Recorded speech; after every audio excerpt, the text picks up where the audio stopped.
tasa lang ng kape, hirap na hirap ka nang iserve. Aling hotel pa ang gugustuhin i-hire ka?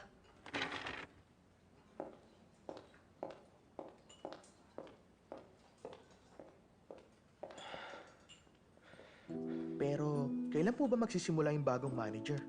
Kapag nagsimula ba siya, Nasaan ba kayo?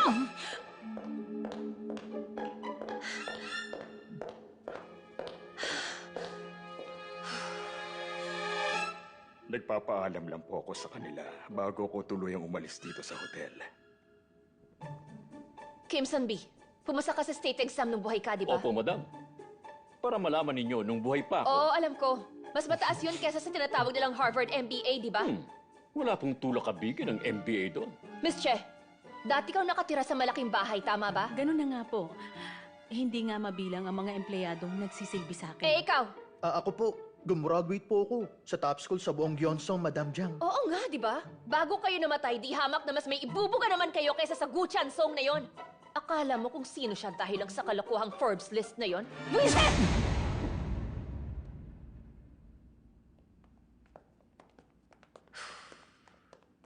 Madam Jiang, natatandaan